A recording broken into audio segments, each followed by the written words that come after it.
Zabbuli ey'ekyenda mu musanvu. Mukama afuga, ensi esanyuke, ebizinga bijaguze bwe byenkana obungi. Ebire n'ekizikiza bimwetooloola, obutuukirivu n'omusango bye binyweza entebe ye. Omuliro gumukulembera, gwokya abalabe be eruuyi n'eruuyi. Enjota ze zaamulisa ensi, ensi n'eraba n'ekankana.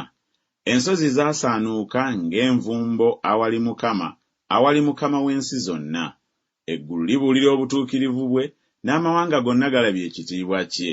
Bakwatibwe ensonyi bonna abasinza ebifaananyi ebyole, abeenyumiriza olw'ebifaananyi, mumusinze ye, mwe bakatonda mwenna. Sayuuni yawulira n'asanyuka, n'abawala ba Yuda ne bajaguza olw'emisango gyo, Ayi Mukama. Kubanga ggwe, Mukama, oli waggulu nnyo ku nsi zonna, ogulumizibwa okusinga ennyo bakatonda bonna.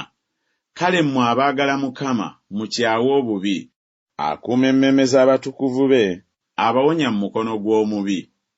Omusana gwasigirwa omutuukirivu, n'essanyu oyo alina omutima ogw'amazima. Musanyukire Mukama, mmwe abatuukirivu, era mwebaze erinnya lye ettukuvu.